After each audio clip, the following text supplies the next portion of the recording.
দুলাল খুবই পরিশ্রমী একজন মানুষ। সে তার সংসার চালানোর জন্য যে কোনো কাজ করতে প্রস্তুত ছিল। তাই সে রামলাল নামে এক ব্যবসাদারের বাড়িতে রোজের কাজ করত। কিন্তু রামলাল ছিল খুবই স্বার্থপর একজন লোক। একদিন দুলাল, বাবু, সব কাজ হয়ে গেছে, আপনি যদি এখন টাকাটা দিতেন তাহলে খুব ভালো হতো। কাজের বেলা লবডঙ্কা, অথচ টাকা চাওয়ার বেলায় 16 আনা। কই বাবু, আমি তো ঠিকঠাকই কাজ করি, তাও আবার সময় মতন।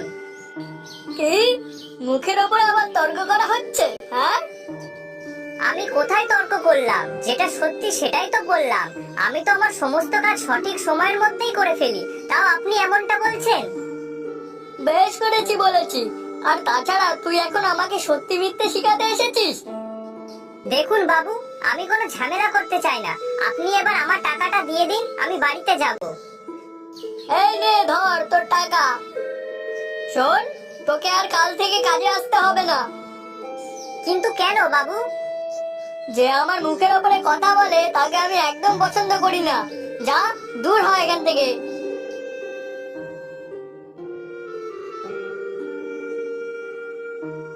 বাবু তো মাত্র 100 টাকা দিয়েছে। এখন আমি এই 100 টাকা নিয়ে কি করে সংসারটা চালাবো? এই টাকায় তো বাজারটাও ঠিকঠাক মতো হবে না। এখন কি করব আমি? না, যাই, বাজারটা তো আগে করে নিয়ে যাই, তারপর না হয় বাকিটা দেখা যাবে খন। অন্তত খাওয়াটাও তো কপালে জুটবে।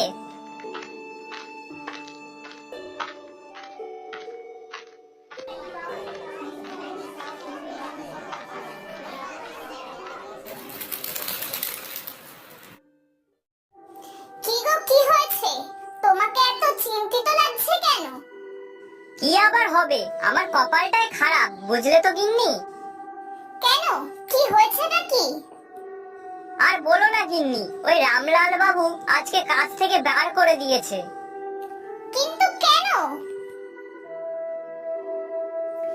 দেখো, সবসময় একটা কথা মনে রাখবে, যা হয় তা ভালোর জন্যই হয়।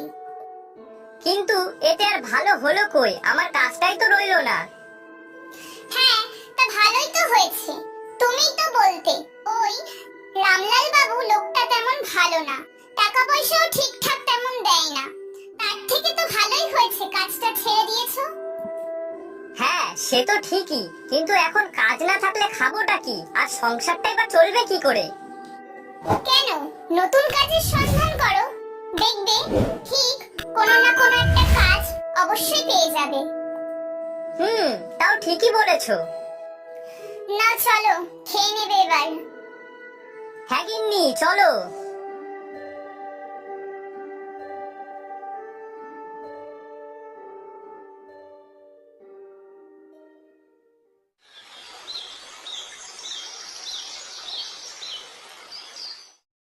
গিন্নি, আমি একটু বেরাচ্ছি, বুঝলে?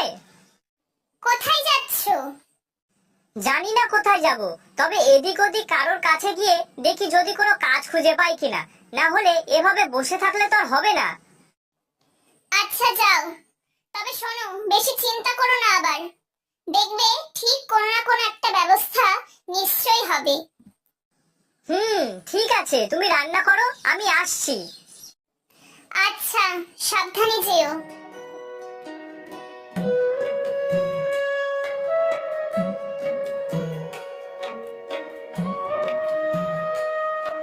দাদা, বলছি একটা কথা ছিল।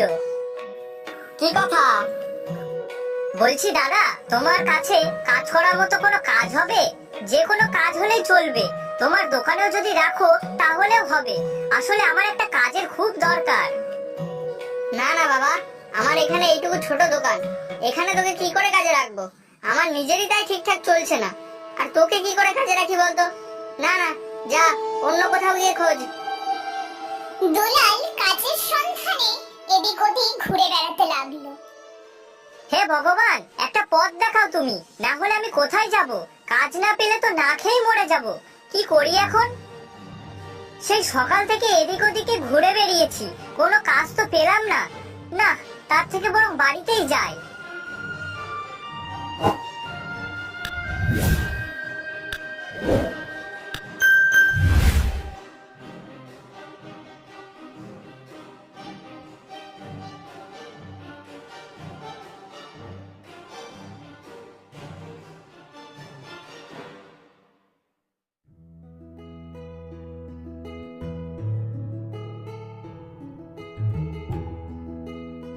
এখানে না হয় একবার শেষ চেষ্টা করেই যায়, যদি কোনো কাজ পাই তো।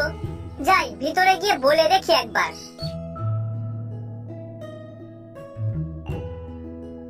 দাদা, আপনার কাছে আমার জন্য কোনো কাজ হবে? যে কোনো কাজ হলেই হবে, আমি সব রকম কাজ করতে পারি। তুই কি রান্নার কাজ জানিস নাকি? হ্যাঁ হ্যাঁ, আমি খুব সুন্দর রান্না করতে পারি। সত্যি? হ্যাঁ সত্যি, বিশ্বাস না হলে আমি এক্ষুনি রান্না করে দেখাতে পারি। আপনি শুধু একবার বলুন আমাকে কি রান্না করতে হবে। বেশ, তাই হোক। তবে রান্না যদি খারাপ হয়েছে তাহলে কিন্তু ক্ষতিপূরণ দিতে হবে। আচ্ছা বেশ, তা বলো আমাকে কি রান্না করতে হবে। আজকের মেনু লুচি আর চিকেন কষা। ওখানে রান্নার সব জিনিসপত্র রাখা আছে। আচ্ছা ঠিক আছে। হে ভগবান, তুমি তাহলে শেষমেশ এই দুলালের কথাটাও একবার ভাবলে। যাক, ঠাকুর ঠাকুর করে কাজটা পেয়ে গেলাম, এই অনেক। না যাই, তাড়াতাড়ি রান্নাটা সেরে ফেলি। দুলাল কাজটা পেয়ে এতটাই খুশি যে সে একবারের জন্যও ভাবলো না তাকে সেই কাজের জন্য কত টাকা দেওয়া হবে। সে নিজের উপর বিশ্বাস আর মনের জোর নিয়ে রান্নাটা শুরু করলো। তারপর যখন রান্না প্রায় শেষ হয়ে গেছে, তখন রান্নার গন্ধে সেই হোটেলের মালিক তো অবাক। বাহ, ছেলেটা তো বেশ ভালোই রান্না করতে পারে দেখছি। একে যদি আমার হোটেলে রেখে দিই তাহলে আমার বেশ ভালোই হবে, আর লাভটাও ভালোই হবে। কি দাদা, আজ তো রান্নার গন্ধে হোটেলটা একেবারে ভরে গেছে দেখছি। হ্যাঁ হ্যাঁ, ঠিক বলেছো। তা আজকের আইটেমটা কি বলো তো? সুন্দর গন্ধ বেরোচ্ছে, মনে হচ্ছে তো খাসি রান্না হচ্ছে। হ্যাঁ, আজকের আইটেম হলো লুচি আর চিকেন কষা। বাবা, তাহলে তো খাওয়াটা বেশ ভালোই জমবে। হ্যাঁ হ্যাঁ, তাড়াতাড়ি দাও, গন্ধে যে লোভ আর সামলাতে পারছি না। হ্যাঁ হ্যাঁ, এক্ষুনি আনছি।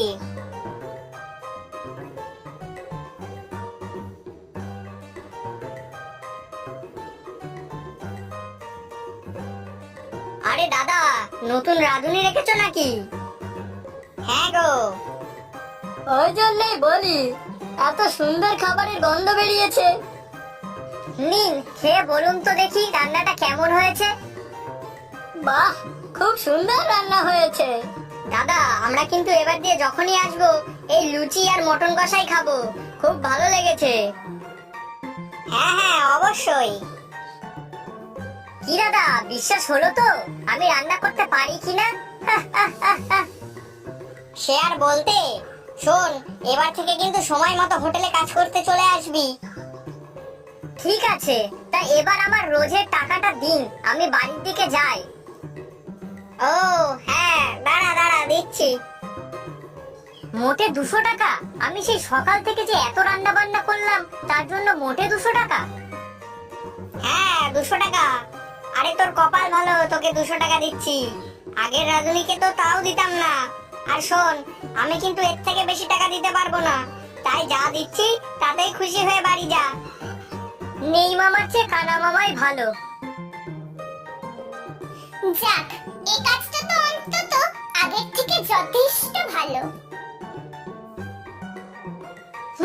তবে ওই যে টাকা কম। ঠিক আছে, ওই অনেক। এইভাবে দেখতে দেখতে খুব তাড়াতাড়ি দুলালের হাতে রান্না করা লুচি ও মটন কষা খুবই বিখ্যাত হয়ে গেল। আর এখন সেই হোটেলে প্রায় খুবই ভিড় লেগে থাকে ওই লুচি ও মটন কষা খেতে। এইভাবে বেশ কয়েকদিন কেটে যাওয়ার পর দুলাল একদিন হোটেলের মালিককে বলল, দাদা, এখন তো আপনার হোটেলে আগের থেকে অনেক বেশি লোকজন হচ্ছে, আর তাতে অনেক লাভও হয়। তাই বলছিলাম কি, আপনি যদি আমার রোজের দামটা একটু বাড়িয়ে দিতেন তাহলে খুবই ভালো হতো। না, তোর তো দেখছি দিন দিন টাকার প্রতি লোভটা বেড়েই চলেছে। 200 দিতাম, এখন তোকে 250 দিচ্ছি, তাতেও তোর হচ্ছে না। আমি তো আমার কষ্টের দামই চাইছি। শোন, যা দিয়েছি তাতেই খুশি থাক, এর থেকে বেশি আমি আর দিতে পারবো না। তাতে কাজ করতে হলে কর, আর না হয়তো চলে যেতে পারিস।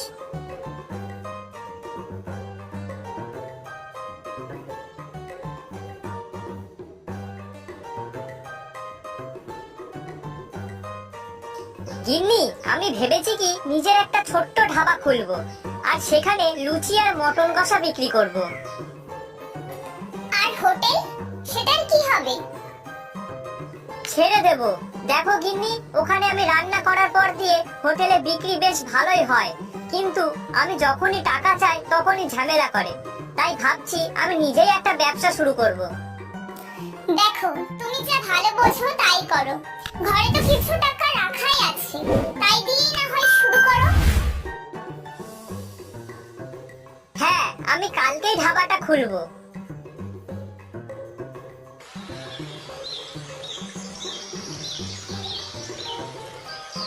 যেমন বলা তেমন কাজ। দুলাল ছোট করে একটা ধাবা খুললো এবং সেখানে লুচি ও মটন কষা বিক্রি করতে শুরু করলো। আর দেখতে দেখতে তার ধাবাতেও খুব ভিড় হলো এবং তাতে তার অনেক লাভ হলো।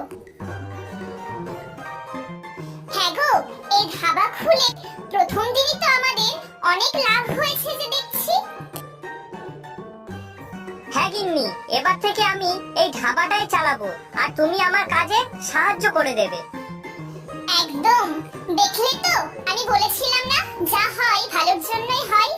এবার থেকে আমাদেরও অনেক লাভ হবে। ঠিকই বলেছো গিন্নি।